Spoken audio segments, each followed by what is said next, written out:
की शुरुआत होती है उस समय में जब धरती पर देवताओं का राज था और वो इंसानों पर बहुत अत्याचार करते थे। जब बुद्धि की देवी अथीना ने दुनिया के सबसे महान योद्धाओं को इकट्ठा किया और सितारों की शक्ति जिसे कॉस्मोस कहा जाता है उसके इस्तेमाल से देवताओं के खिलाफ जंग छेड़ दी। अथीना की शक्ति इतनी ज्यादा थी कि वो धरती को तबाह कर सकती थी, लेकिन अथीना ने इंसानों का साथ दिया। आखिरकार देवता हार गए और धरती को हमेशा के लिए छोड़कर चले गए। इसके बाद सभी योद्धा भी धरती पर अलग अलग जगह पर रहने लगे और इसके 18 साल बाद अथीना ने एक बच्ची के रूप में धरती पर जन्म लिया। तब अलमान नाम के एक योद्धा ने ताउम्र उस लड़की की रक्षा करने का फैसला किया। फिर हम आज की दुनिया को देखते हैं जहां साया नाम का एक लड़का अकेला रहता था, पर उसकी बहन की यादें हर पल उसके साथ थी। साया छोटे इलाकों के बॉक्सिंग मुकाबले लड़के अपना गुजारा करता था। तभी कैसियो नाम का एक आदमी उसे फाइट के लिए बुलाने आया। इस फाइट में कोई रूल नहीं था, बस जो पहले बेहोश हो गया वो हार जाएगा। आज साया का ओपोनेंट जैकी नाम का एक हट्टा कट्टा खिलाड़ी था।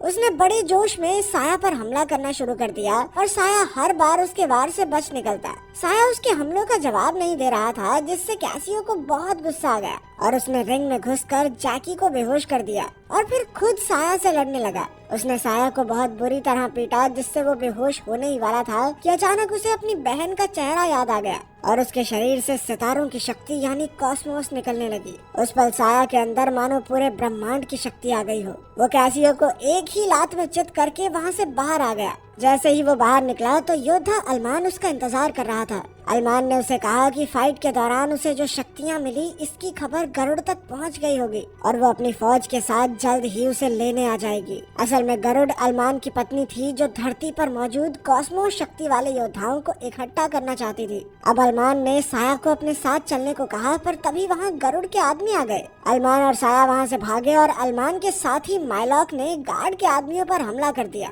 लेकिन उन पर गोलियों का कोई असर नहीं हुआ। खैर अलमान और उसके साथी वहाँ से भाग निकले और पीछे गरुड़ की फौज उन पर मिसाइल से हमला करने लगी। असल में वो साया के पीछे पड़े थे, पर खुशकिस्मती से वो एक सुरक्षित जगह पर आकर रुक गए। साया को कुछ समझ नहीं आ रहा था और तभी अचानक माइलॉक ने उसे एक इंजेक्शन से बेहोश कर दिया। इससे साया एक बार फिर से बचपन में चला गया, जहाँ वो अपनी बड़ी बहन पेट्रिसिया के साथ था। उसने पेट्रिसिया के लॉकेट को छुआ और उसमें से अद्भुत कॉस्मोस शक्ति निकली, जिसकी भनक गरुड़ को लग गई और उसकी फौज उनके घर में आ घुसी। इससे पहले पेट्रिसिया ने साया को वो लॉकेट देकर अलमारी में छुपा दिया था। फिर बाद में गरुड़ के आदमी उसे पकड़ कर ले गए और तब से साया अपनी बहन को ढूंढ रहा था। खैर फिर साया की आँख खुली तो वो अलमान के घर में था। उसे कुछ समझ नहीं आ रहा था, इसीलिए उसने अलमान को सब कुछ सच बताने को कहा। अलमान ने कहा कि देवी अथीना का पुनर्जन्म हो चुका है और उसकी रक्षा करने का जिम्मा अब साया पर है। पर साया के कुछ भी पल्ले नहीं पड़ा।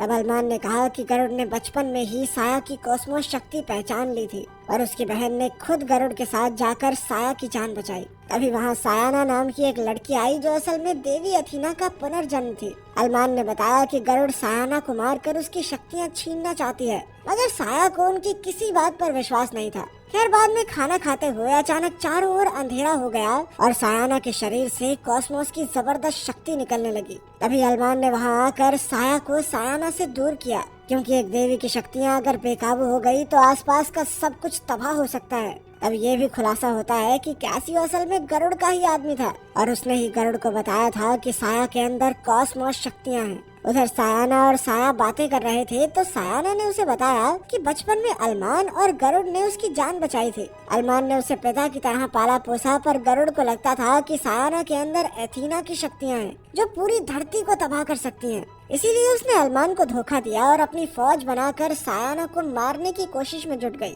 खैर फिर सायाना ने कहा कि जब तक उसकी सारी शक्तियां जाग नहीं जाती और वो पूरी तरह देवी अथीना का रूप नहीं ले लेती, तब तक साया को उसकी रक्षा करनी होगी। फिर अगले दिन साया को एक आइलैंड पर लाया गया, जहां उसकी शक्तियां पूरी तरह जागृत करने के लिए ट्रेनिंग होने वाली थी। साया को एक ऊंचा पहाड़ चढ़कर मरीन नाम के एक योद्धा तक पहुंचना था, जो वहां पर उसे ट्रेनिंग देने वाला था। अब साया जबरदस्त तूफान में भी जोर लगाकर पहाड़ चढ़ने लगा। मरीन ने कहा कि उसे अपनी शक्तियां जागृत करके मरते दम तक देवी अथीना की रक्षा करनी होगी, मगर साया का असली मकसद तो अपनी बहन को ढूंढना था। जब मरीन को इस बात का पता चला तो उसने साया को ट्रेनिंग देने से इनकार कर दिया, पर साया ने जैसे तैसे उससे आखिरी मौका मांगा। मरीन मान गया और उसे एक पत्थर तोड़ने को कहा। साया से ये नहीं हो पाया तो मरीन ने उसे ध्यान लगाकर अपने अंदर मौजूद कॉस्मोस को महसूस करने को कहा, लेकिन अब भी उसकी बहन की यादें उसे ध्यान लगाने नहीं दे रही थी। उधर गरुड़ ने अपनी खास जादुई शक्ति से कैसियो को एक अनोखा आर्मर सूट दिया, जिससे वो बेहद शक्तिशाली हो गया।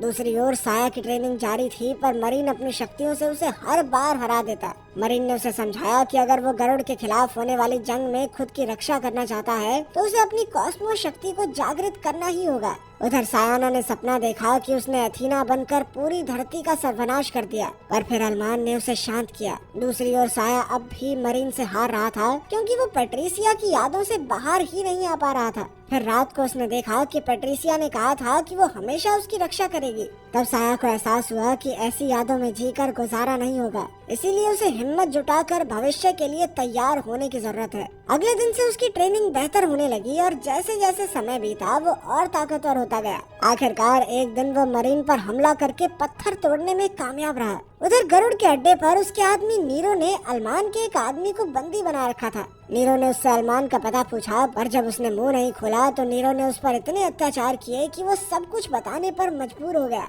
इधर आइलैंड पर साया ने पूरा ध्यान एकाग्र करके अपने अंदर मौजूद कॉस्मोस शक्तियों को जागृत कर लिया, जिसके सहारे उसने एक बड़ी चट्टान को भी चकनाचूर कर दिया। तभी अचानक उसका लॉकेट एक बक्से में बदल गया और फिर उसके शरीर पर एक जबरदस्त रक्षा कवच आ गया। उसी पल उसके सर में बहुत तेज दर्द हुआ और उसने देखा कि जब गरुड़ पैट्रिसिया को बंदी बनाकर ले जा रही थी, उस वक्त अरमान भी वहाँ मौजूद था। तब उसे एहसास हुआ कि अरमान भी उसकी बहन को अगवा करने में शामिल था और वो अब तक उसे बेवकूफ बना रहा था। तब साया गुस्से में आइलैंड से निकलकर अरमान के घर आ पहुंचा और तुरंत उस पर हमला बोल दिया। उसी वक्त माइलॉक और सायाना ने अरमान को बचाया और सायाना साया को लेकर बाहर आ गई। उसने साया को बताया कि अरमान ने पैट्रिसिया को सिर्फ सायाना की खातिर अगवा किया था। असल में बचपन में सायाना अपनी कॉस्मोस शक्तियों पर काबू नहीं रख पाती थी और उसने गलती से अपनी माँ गरुड़ को जख्मी कर दिया था। तब अरमान ने एक सुनहरे आर्मर के जरिए गरुड़ को ठीक किया। तब से गरुड़ को जिंदा रहने के लिए धरती के सारे योद्धाओं की कॉस्मिक एनर्जी की जरूरत पड़ती थी।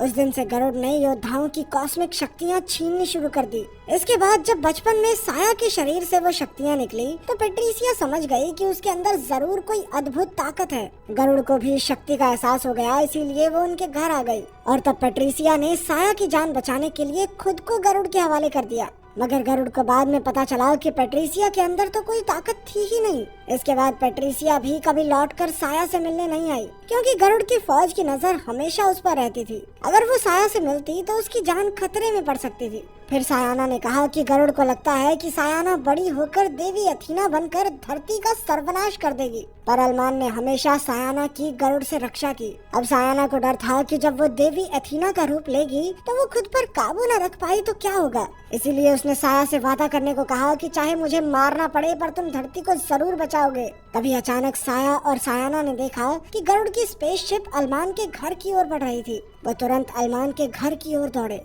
उधर माइलॉक ने अरमान को बताया कि गरुड़ उस पर हमला करने आ रही है, इसीलिए उसे जल्द से जल्द यहाँ से निकलना होगा। तभी एक जबरदस्त धमाका हुआ और गरुड़ की फौज अरमान के घर में आ घुसी। माइलॉक ने उसकी स्पेसशिप तबाह करने की कोशिश की, पर गरुड़ के आदमी उस पर भारी पड़ गए। फिर गरुड़ अरमान से मिली और उससे सायाना के बारे में पूछने लगी। अरमान ने उसे विश्वास दिलाने की कोशिश की कि सायाना कभी धरती का सर्वनाश नहीं करेगी। वहीं दूसरी ओर जैसे ही साया और सायाना वहां पहुंचे तो गरुड़ की फौज से उनकी टक्कर हो गई। अब साया का सामना कैसियो से होना था, पर वो ऐन वक्त पर अपनी शक्तियों को जागृत नहीं कर पा रहा था। तब कैसियो ने मौका देखकर उसे बहुत बुरी तरह पीटा। उधर जब गरुड़ पर अरमान की बातों का कोई असर नहीं हुआ तो उसने घर में धमाका करके गरुड़ को मारने का फैसला किया, पर गरुड़ ऐन वक्त पर वहाँ से भाग निकली और अरमान की मौत हो गई। फिर गरुड़ के आदमी सायाना को बंदी बनाकर अपने साथ ले गए। वहीं साया भी बुरी तरह जख्मी हो गया था। कुछ समय बाद सायाना की आंख खुली तो वो गरुड़ के कब्जे में थी।